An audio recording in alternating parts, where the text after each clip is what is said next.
Internos, el podcast del Colegio de Abogados de Bahía Blanca.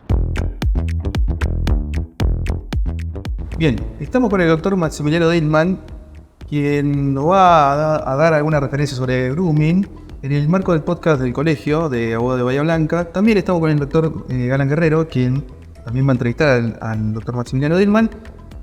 Y bueno, arrancamos un poco de manera informal. Le vamos a preguntar muchas cosas sobre grooming, que no tiene mucho para decirnos, pero le vamos a preguntar: ¿hace cuánto te recibiste abogado, Maxi?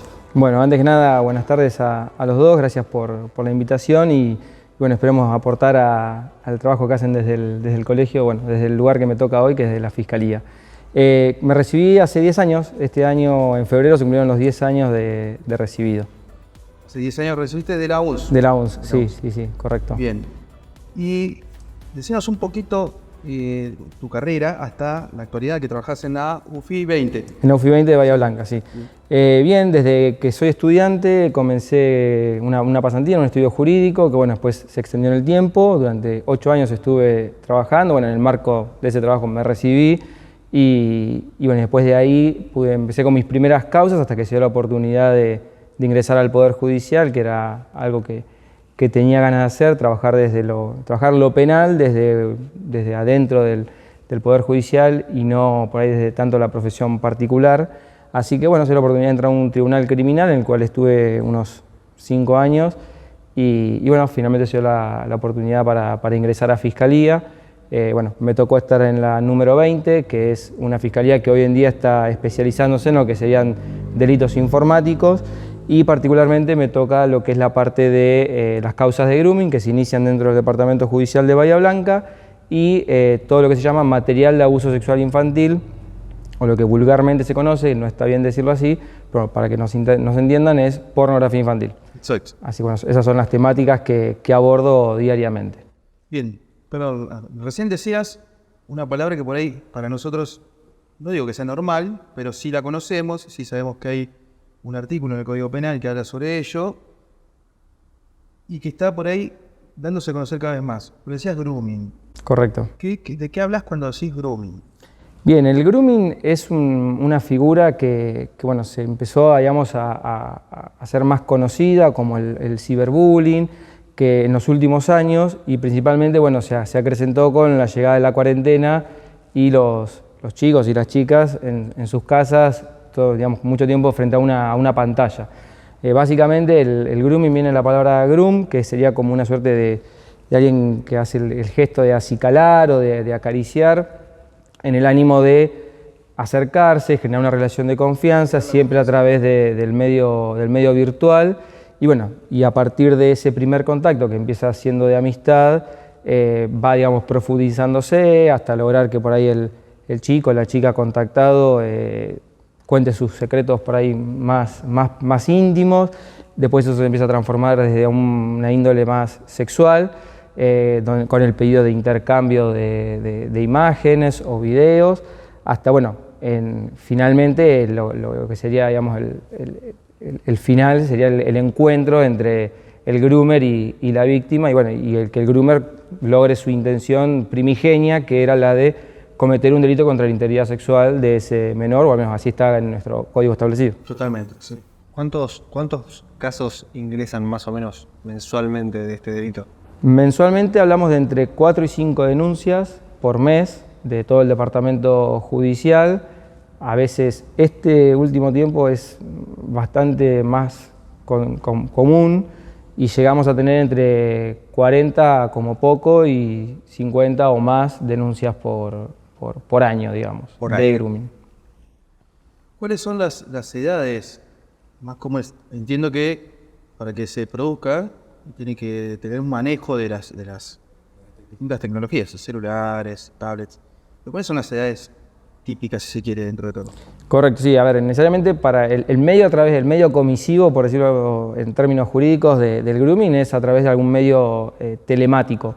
Llámese cualquier aplicación, red social, bueno, que hoy las hay muchas, juegos en línea, así hay muchas formas de poder generar el primer contacto y a partir de eso, bueno, cometer el delito.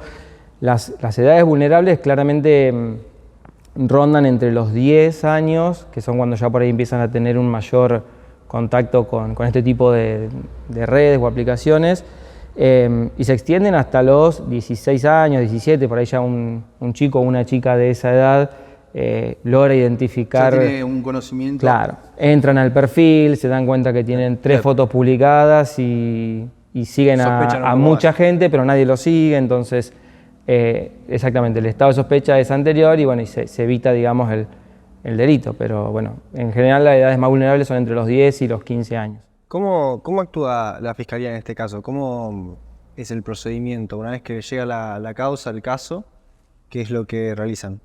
Bien, las causas generalmente se ingresan o porque de diferentes maneras, o desde la orientadora de la escuela se enteró por la nena o el nene que les contó, o los padres toman conocimiento y hacen la denuncia en la comisaría, o a través de la línea del 148, que es una de las líneas hoy en día vigentes para que se llama Grooming Argentina, que también toman denuncias, o mismo en la sede de Fiscalía, en calle Moreno, donde está la recepción de denuncias, o mismo también, si por algún motivo llegan a nuestra oficina, directamente la denuncia la tomamos nosotros.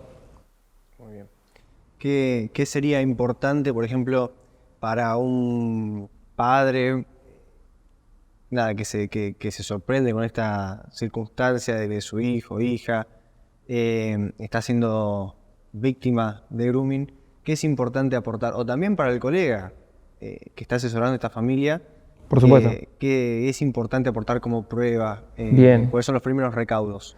Bien, nosotros lo principal, hay una preservación de la prueba digital que tiene que cumplir ciertos parámetros para que después, digamos, no sea objeto de nulidades, de planteos nulificantes por parte de la defensa. Entonces, bueno, en una primera instancia nosotros lo que le aconsejamos al denunciante es digamos, terminar el contacto con el groomer, ¿sí? O sea, dejar de por ahí intentar descubrir quién es, muchas veces seguir hablando para ver quién puede ser. La realidad es que el groomer nunca va a exponer su identidad porque, digamos, la finalidad de él es cometer un delito.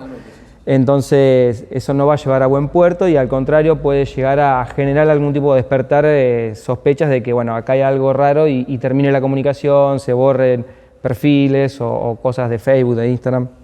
Entonces lo primero es terminar la comunicación, no solamente limitarla a un sí, no y no mucho más, pero bueno, no de intentar generar un encuentro personal para intentar engancharlo infraganti.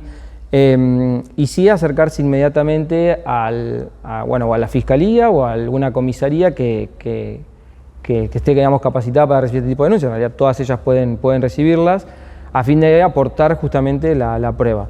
Desde que la prueba básicamente es acercar el teléfono celular desde el cual se produjeron las comunicaciones, donde esté logueado el perfil que usó la menor para contactarse y poder preservar toda esa prueba. Un poco lo que nosotros tratamos de hacer, el ideal es filmar, por ejemplo, todo el historial de conversación, o bueno, hay aplicaciones que permiten una exportación del chat, como por ejemplo WhatsApp, y eso, digamos, es una copia fidedigna de todo lo que se habló, el tiempo y demás. No borrar por nada del mundo las conversaciones, por más que hayan tomado capturas de pantalla y demás, siempre es preferente que esa prueba la certifique o personal policial o la certifique la fiscalía y no que uno diga yo voy con estas capturas y ya borré toda la conversación porque, digamos, la forma en que lo hacemos nosotros certifica que eso realmente es real y que fue visto en el... Que no fue editado. Exactamente, que no se está armando una causa contra alguien, digamos. Básicamente eso y nunca borrar, o sea, nunca bloquear al perfil. Hay redes como por ejemplo Instagram que uno al bloquear pierde automáticamente todo el historial de conversación y eso, bueno, nos hace correr a nosotros con desventaja, ¿sí? O sea, cuando nosotros tenemos objetivado todo lo que la madre o el padre o quien denuncie está refiriendo a través de los diálogos, realmente nos facilita mucho la tarea. Si no, bueno, hay que salir corriendo a tratar de encontrar al emisor de esos mensajes antes de que los borre para poder preservar esa misma prueba y conocer el contexto, cuándo comenzó la charla, de qué manera, qué le dijo, qué no le dijo, y poder, bueno, saber todo cómo sucedió, digamos, la verdad de los hechos. ¿Ustedes suelen tener algunas capacitaciones al personal policial las comisarías le dan ciertas herramientas como para que ellos puedan no solamente preservar la prueba, sino tener ciertas, correcto. por ahí, algunas particularidades que tienen que ver con grooming básicamente, ¿no? Sí, nosotros tenemos un protocolo armado para la toma de denuncias de grooming.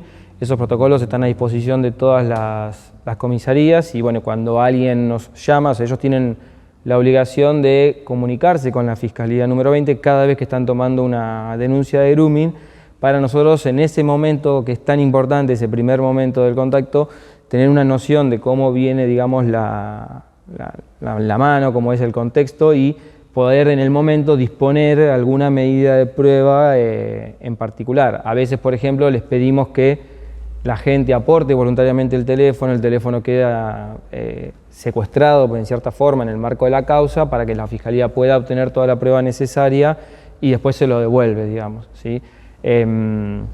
Así que sí, tenemos ese protocolo y sumado al llamado que tienen que hacer cada vez que van a tomar una denuncia, hay un teléfono de turno que funciona las 24 horas todo el año, donde bueno, ahí también ellos pueden evacuar algunas dudas, porque a veces no saben si lo que están tomando es una denuncia de grooming al número? o el teléfono de la Fiscalía. Sí. No, el número, bueno, este teléfono también, Sí.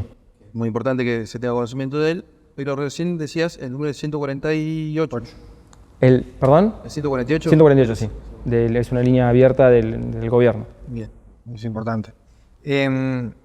Claramente estos delitos como el grooming forman parte de una cadena de delitos, porque rara vez el groomer es el que comete el delito del grooming, se quede en eso, sino en el mero contacto, que es lo que consiste en sí, la acción del delito en cuestión.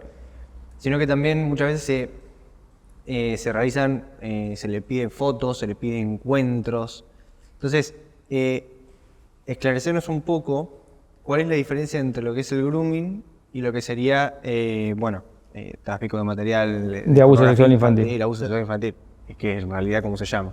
Sí, a ver, digamos, en esto de captar o contactar chicos a través de los medios tecnológicos, muchas veces, digamos, el atentar contra la integridad sexual del chico es justamente obtener esa imagen del menor exhibiendo sus genitales o realizándose actos masturbatorios con la finalidad única de poder después ese material, o sea, por ahí no les interesa el encuentro con el menor porque son personas capaz de otro país, eso es muchísimo y muchas veces nos pasa que tenemos que derivar causas para que las investiguen en ese país donde se cometió el hecho, o sea, donde está el groomer, con la finalidad de obtener material de abuso sexual infantil que después es, digamos, introducido en un mercado negro, bueno, donde se consume ese tipo de material, donde se compra, donde el material nuevo obviamente siempre es codiciado y bueno, en este marco muchas veces pasa que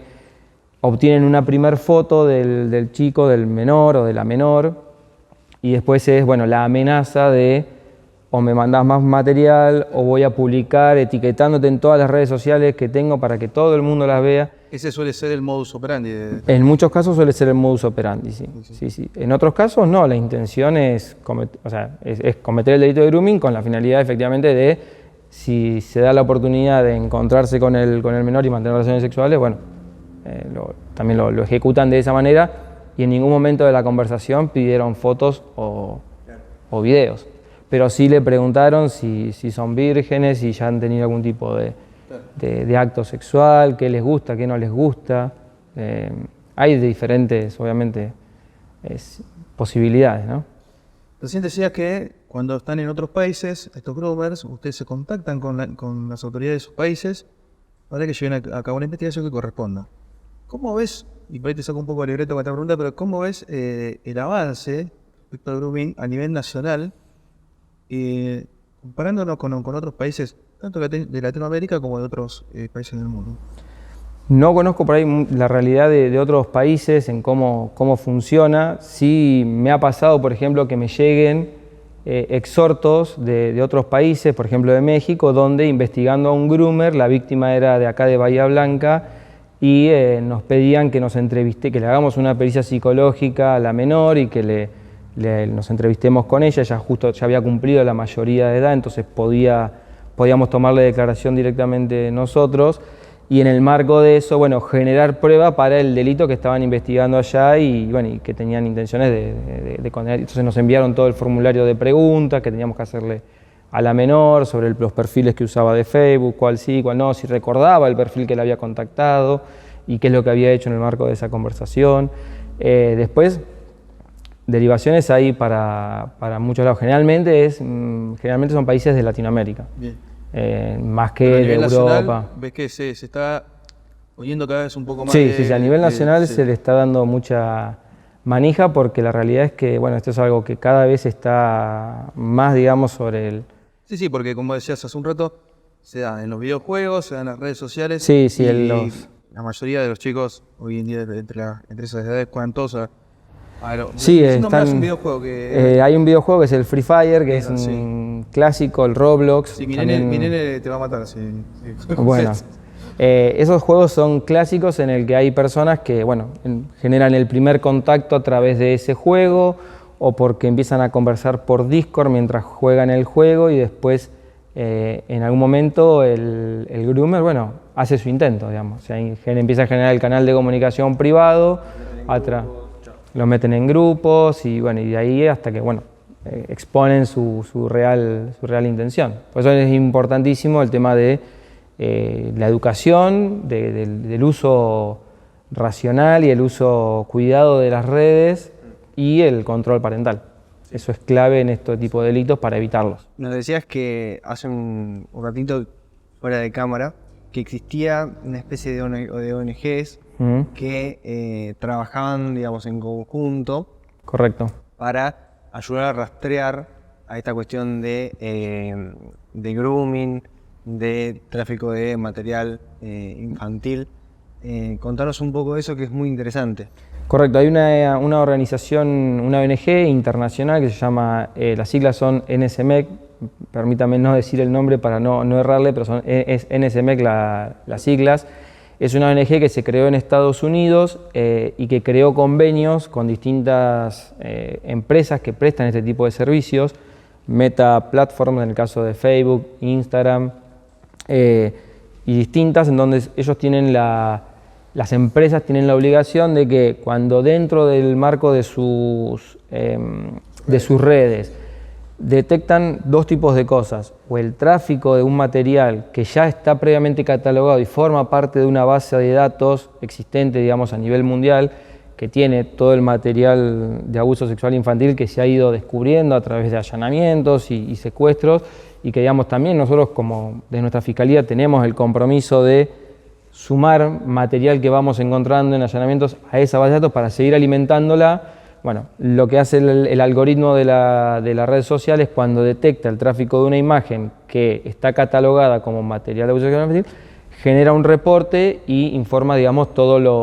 los datos a la fiscalía correspondiente de, bueno, tal perfil traficó esta imagen y bueno, y todos los datos para poder tratar de identificar al usuario. Y lo otro particular que tienen es que, bueno, hacen también un control de las conversaciones. O sea, en los diálogos, también el algoritmo está, digamos, armado de tal manera que en donde detecta que desde dos perfiles hay uno que, por ejemplo, está coaccionando a otro a hacer algo, por ejemplo, esta frase que yo decía hace un rato, o me mandás más fotos o publico todo lo que tengo, bueno, eso también genera una alerta.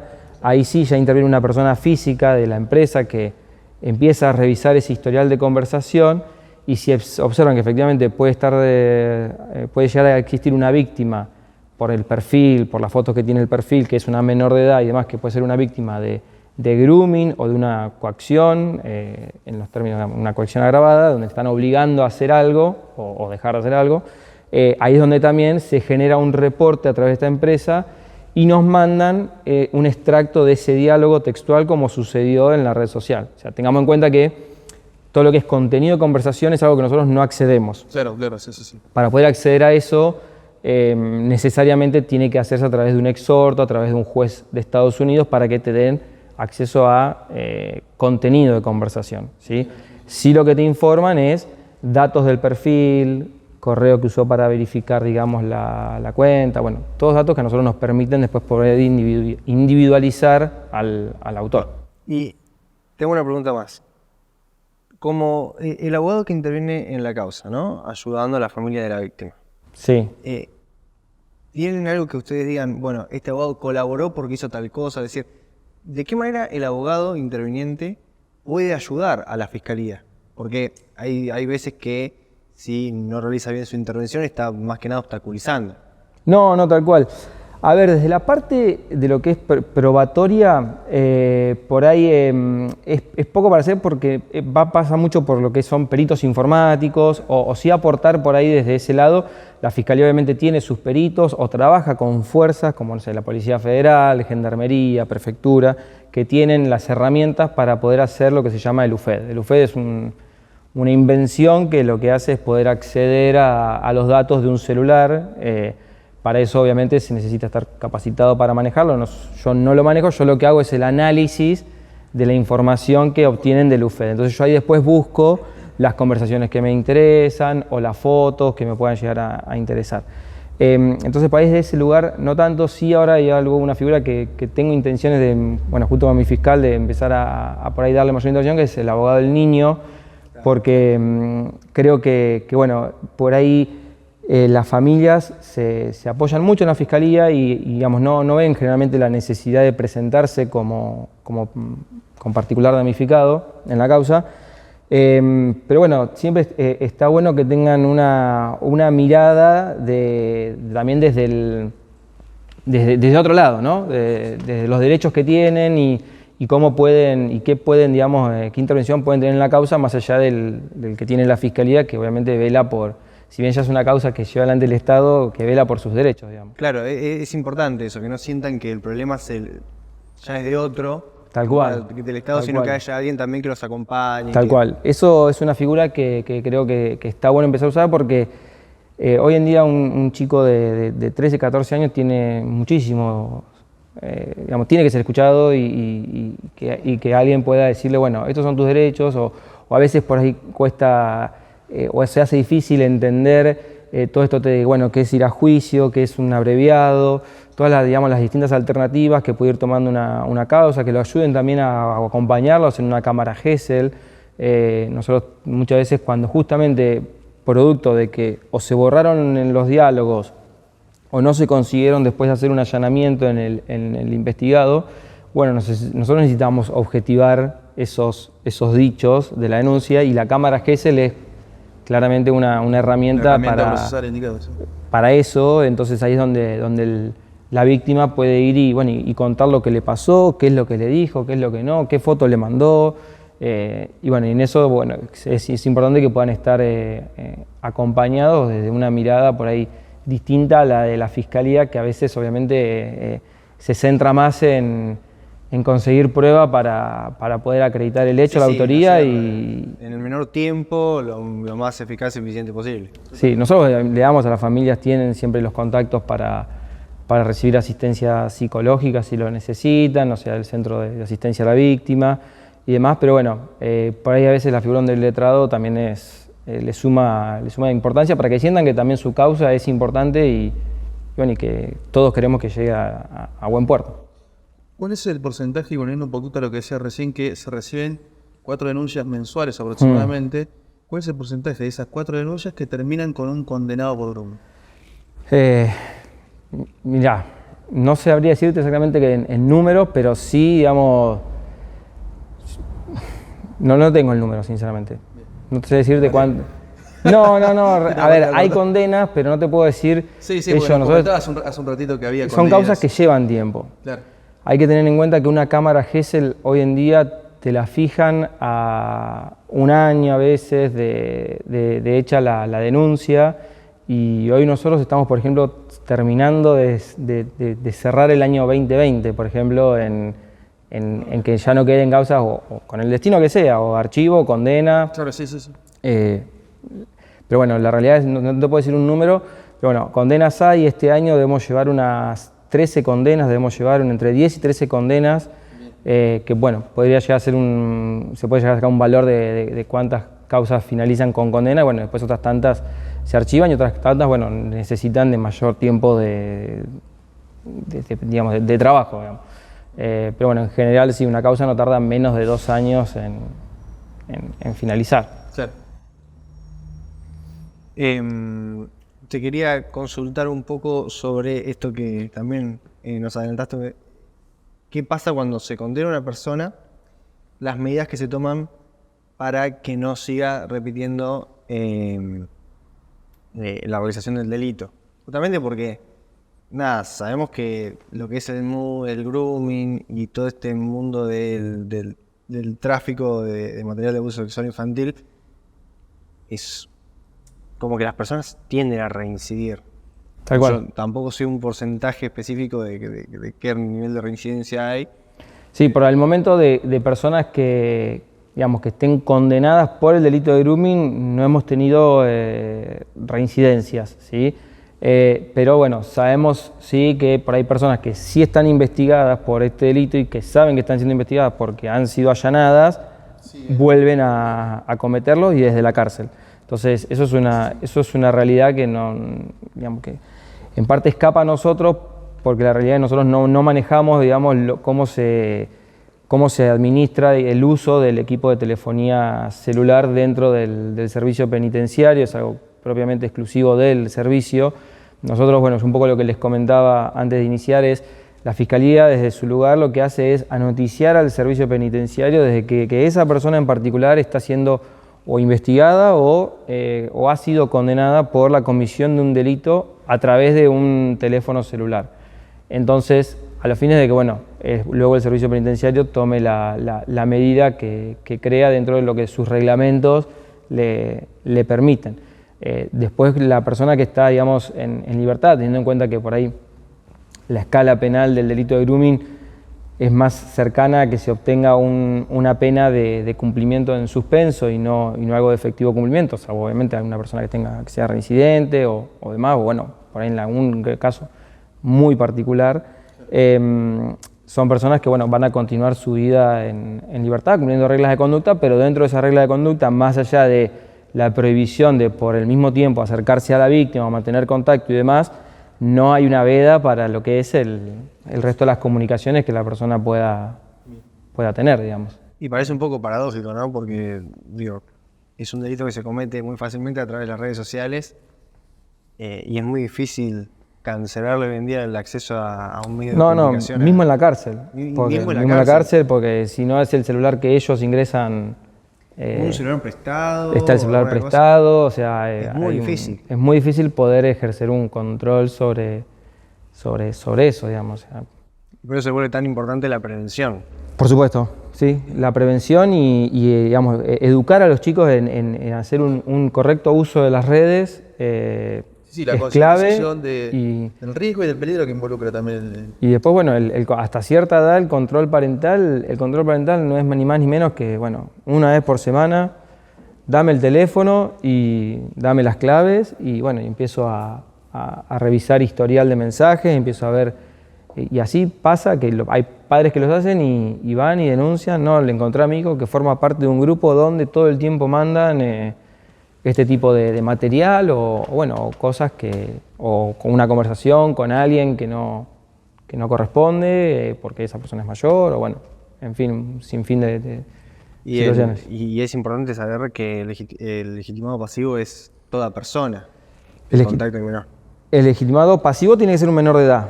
El legitimado... Perdón, sí, digamos, la persona el sujeto pasivo tiene que ser un menor de edad. Ahora, el sujeto activo también puede ser menor o mayor de edad hoy en día en la forma que está redactado el artículo. Claro, puede ser entre 13 y... Totalmente. Y así que, bueno, eso también es importante para que no se queden con que, bueno, no, pero el que le está pidiendo fotos, el que le está contactando con estas intenciones tiene 17 años. No, a ver, un poco, muchas veces lo que charlamos nosotros es, bueno, ¿qué pasa? Digamos, a veces el hecho de encontrarse en una plaza, charlar y dos menores de 16, 17 años que están en plena conciencia de poder decir, le doy un beso a la otra persona, está todo bien, pero si después la conversación se trasluce a través de los medios tecnológicos, está cometiendo un delito. Pero bueno, claramente uno por eso analiza el contexto de ese contacto. Entonces, si una cosa es una relación afectiva a través de una red social, que las hay, hoy en día los chicos tienen novios virtuales y hablan horas durante días y demás, pero en ningún momento se cruza una línea que pase a lo que nosotros podemos prender el alerta, digamos, y otros casos que no, que el alerta la línea se cruza rápidamente. Sí, inmediatamente. Sí, eso pasa mucho. Bueno, teniendo en cuenta que estamos en el marco estamos en noviembre, y noviembre es el mes del grooming. Exactamente, el mes de la lucha contra el grooming y el ciberacoso y demás, porque bueno, ahora en este mes, el 13, se cumplen los 10 años de la sanción de la ley que generó el delito. Bueno, otra pregunta que me gustaría hacerte es si tenés alguna apreciación respecto a cómo está redactado hoy el artículo 131 del Código Penal. Correcto. De cómo era, cómo es, o cómo podría haber sido. ¿Cómo podría haber sido? Sí, en su momento hubo frente a la primera propuesta de redacción, hubo una contrapropuesta por parte de los diputados, que después no tuvo, digamos, acogida favorable por parte de senadores, y entonces, bueno, se mantuvo la primera versión, que hacía algunas mayores apreciaciones y no dejaba, digamos, al delito tan amplio, por decirlo de alguna manera. En primer lugar, bueno, de lo que es la escala penal, hoy en día el delito de grooming está penado con una pena de 6 meses a 4 años, cuando en ese momento del debate, bueno, la opción era de 6 meses a 2 años, que por ahí mantenía mayor armonía con el resto del Código Penal, principalmente porque hoy en día el grooming está penado con la misma pena que el abuso sexual simple del 119, entonces por ahí alguna discusión planteaba que se violentaba el principio de proporcionalidad, porque en cierta forma un delito que eran actos preparatorios de otro, que sería el abuso sexual, tenía la misma pena que el abuso sexual en sí mismo. Pero bueno, acá el bien jurídico que se está protegiendo es la integridad sexual de los chicos, o sea que en fin de cuentas es el mismo. Hay otros casos también dentro del código donde se castiga la tentativa de la misma manera que la consumación, pasa con el contrabando, pero bueno, así finalmente que quedó y es con lo que hoy en día nos toca a nosotros trabajar y los jueces resolver. Al margen de eso, no tengo conocimiento de planteos de inconstitucionalidad por violación de este principio de proporcionalidad de las penas que haya tenido, digamos, acogida favorable y que, digamos, hoy en día esté discutido la escala penal del delito de grooming. Después también había otras diferenciaciones en cuanto a la edad de la víctima. Bueno, primero aclaraban que solamente podía ser un mayor de edad el que lo podía cometer, no ahora que puede ser un mayor o un menor de edad, y hacía también una distinción entre si era un menor de 13 o mayor de 13, en el tanto el mayor de 13 hasta los 16 años podía prestar su consentimiento, entonces respecto de él tenía que haber o una coacción o intimidación o algún tipo de amenaza para que se entienda como extra, digamos, a la intención final de cometer un delito contra la integridad sexual. Bueno, todas esas cuestiones hoy en día no están dentro de la redacción del 131, sino que lo que hay es, bueno, una pena de 6 meses a 4 años para que se contactare por cualquier medio telemático con un menor de edad con el fin de cometer un delito contra la integridad sexual de esa persona. Es un delito de dolo directo que además tiene que tener una ultrafinalidad, que es el de cometer este delito contra la integridad sexual, que uno trata de deducirla del tipo de mensajes que le manda o las cosas que le pide. Bueno, en algún caso puede suceder que finalmente el encuentro se produzca y el abuso o no, porque puede haber un consentimiento, se produzca. Bien. En un momento escuché de un proyecto para que en las tablets o en los celulares, no sé si decirlo así, pero que salga un cartel para que los chicos tomen conciencia de la peligrosidad de estos actos de contactar con gente que no conocen o la posibilidad de ser víctima de grooming. ¿Vos qué pensás respecto de qué medidas se deberían tomar, no digo a nivel gubernamental ni nada, sino que qué medidas, tanto eso que nos dijiste recién, la de cada padre, el control parental, ¿no? Cada padre una vez por semana controlar, ¿se te ocurre alguna otra? No, a ver, existen aplicaciones para los padres para restringir el acceso de sus hijos a determinadas aplicaciones o redes o horarios. Le ponen horarios de conectividad, entonces decís, bueno, el único horario que puedo usar el Instagram es de 7 a 8, que es cuando yo sé que está en casa y puedo ver qué está haciendo. O sea, el chico hoy en día está la cultura de la habitación, donde el chico pasa por ahí 6, 7 horas dentro del cuarto con computadora, notebook, teléfono, chicos y no tan chicos.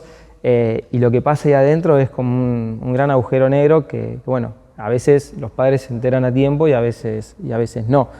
Pero en sí, digamos, aplicaciones para poder decir qué está hablando mi hijo con otra persona, no tengo conocimiento que existan, y en todo caso, bueno, es propiamente el control lo tiene que hacer cada uno desde casa y de manera directa, bueno, como les decía, ¿no?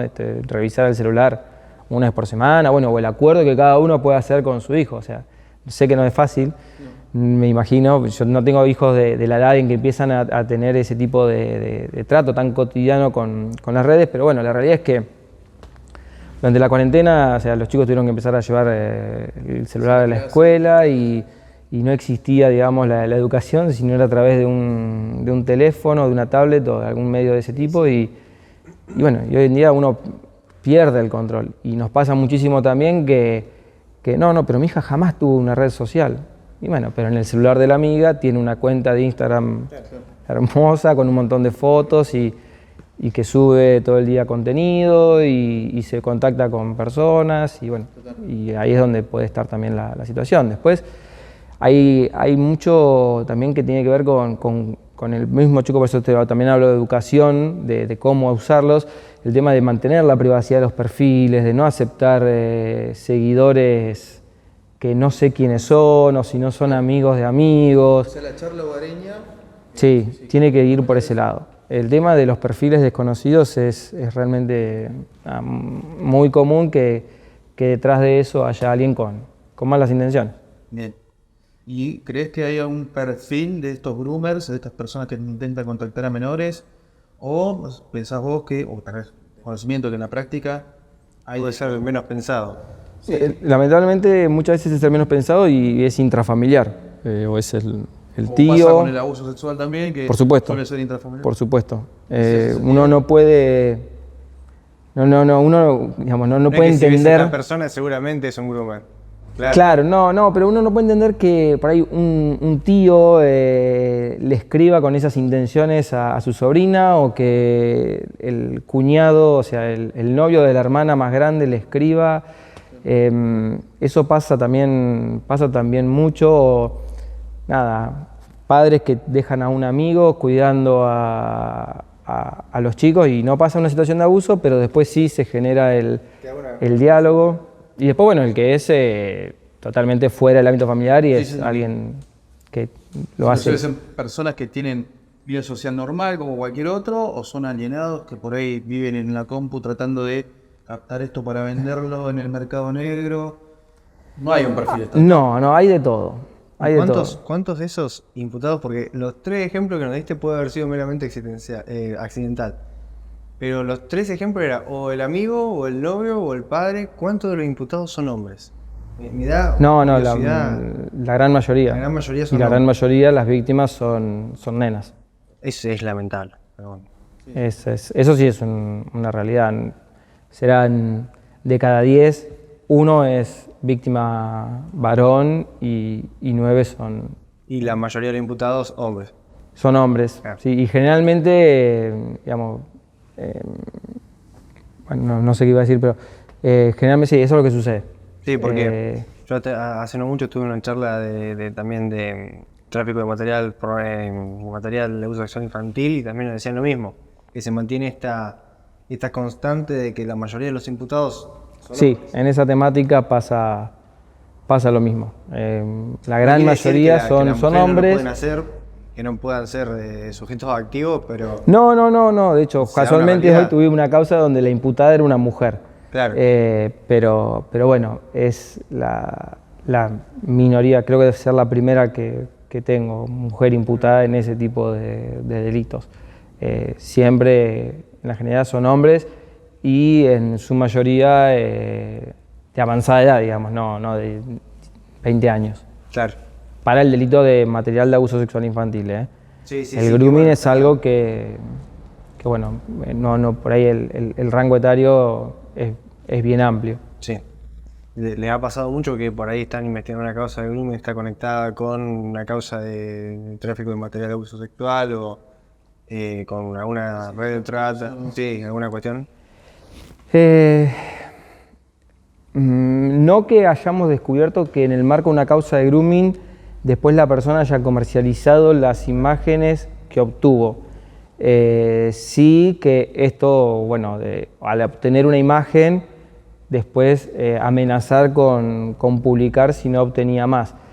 ¿Qué hizo con esas primeras imágenes? No desconocemos si las publicó o no en algún sitio, las vendió o simplemente lo que muchos también hacen es el almacenamiento, ¿sí? Es el hecho de decir, bueno, mirá lo que tengo, es como el que colecciona. Sí, un trofeo para ellos. Sí, lamentablemente lo viven así, nos ha pasado con imputados que, es todo un mundo de lo que es el material de abuso sexual infantil. En su momento existían también estudios, digamos, de producción de este tipo de material, donde identifican a las menores por su nombre y hablan con otros y sí, ¿tenés el material de Chelda? Sí, lo tengo, sí, siempre me gustó Chelda. Bueno, y eso es un poco también lo que a veces sucede, ¿no? Como que van generando un backup de información con un montón de material donde identifican a las ¿Y hay menores. redes que por ahí vos digas, esta red social es un foco de Sí. grooming? Sí, nos pasa más con el material de abuso sexual infantil, que es Telegram. Claro, claro. Telegram es una red que se utiliza no solamente para traficar, digamos, este tipo de material, sino también para otros tantos delitos que tienen que ver con estupefacientes, con un montón de cuestiones que al no tener un convenio celebrado con esta empresa, NSMEC, esta ONG, mejor dicho, perdón, no empresa, no tienen la obligación de reportar al usuario cuando detectan que ese usuario obtuvo material. Y eso es sabido dentro del mundillo, digamos, de esta gente, de que Telegram es el lugar seguro. De anonimato, tal cual. Pero bueno, parte de lo que es cómo se vende, digamos, la empresa Telegram es el de garantizarte el anonimato para vos, poder hacer este tipo de conductas que claramente transgreden lo lícito. ¿Cuál es la relación? Sí, esto sí teléfono así, pero te estoy metiendo me parece en algo que no tiene mucho que ver. Intentaré responder en la medida de las posibilidades. ¿Cuál es la relación entre la Deep Web y el delito de grooming? No sé. Se puede comercializar allí. Claro, lo que pasa es que no tanto con el grooming, lo vas a encontrar más relacionado con el delito de material de abuso sexual infantil, como, la Deep Web o el usar el VPN, que es, digamos, para enmascarar, digamos, la IP, o usar determinados. ¿Qué es el VPN? Explícanos un poquito. El VPN es un software donde a uno le hace, uno está, digamos, conectado, por ejemplo, acá en este lugar hay un Wi-Fi con una IP que está asignada y que uno puede saber quién es el titular de ese servicio y en dónde está ese servicio de Internet. La VPN lo que hace es, te hace usar una IP de Alemania, te la pasa por una IP de Holanda y después volvés a una IP de Argentina. Que sea difícil de detectar. Exactamente, entonces el rastreo se hace, digamos, más dificultoso. Y esto que parece tan complicado ahora con el tema de los sitios de stream y más, para los chicos más chicos se ha vuelto un guaje más.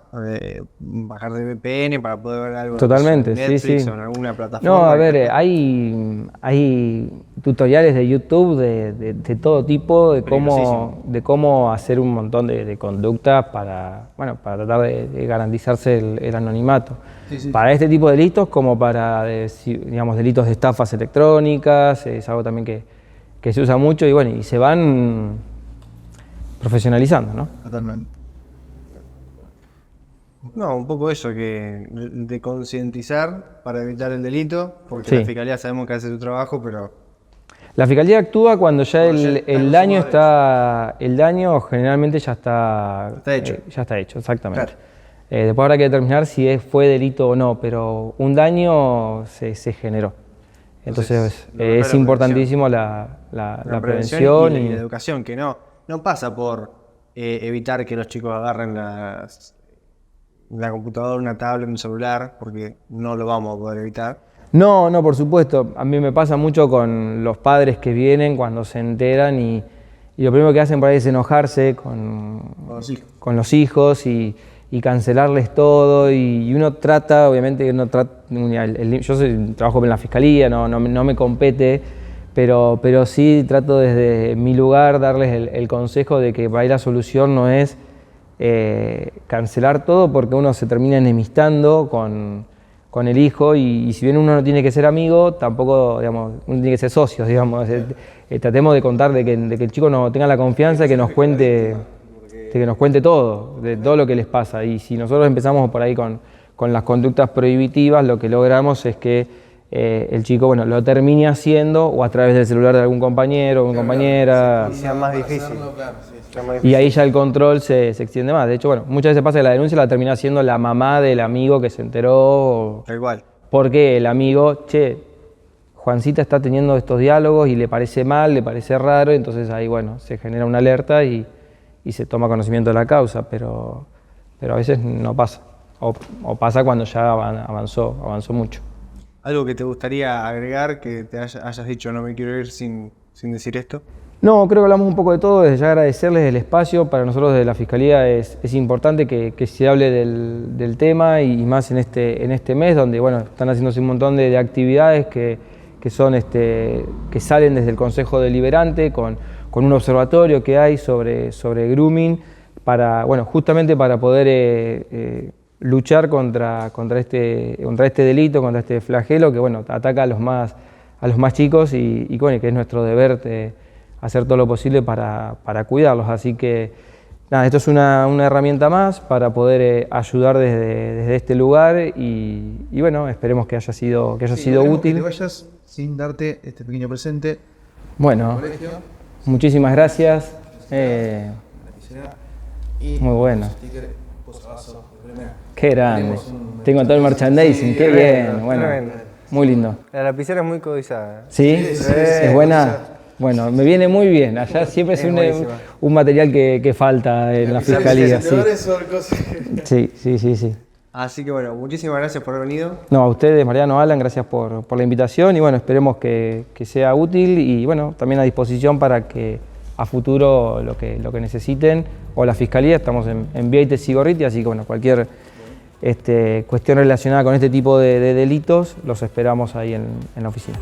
Bueno, muchas gracias, Maximiliano, muchas gracias a todos los que nos estuvieron escuchando y viendo en este nuevo capítulo de Internos y los esperamos en el próximo.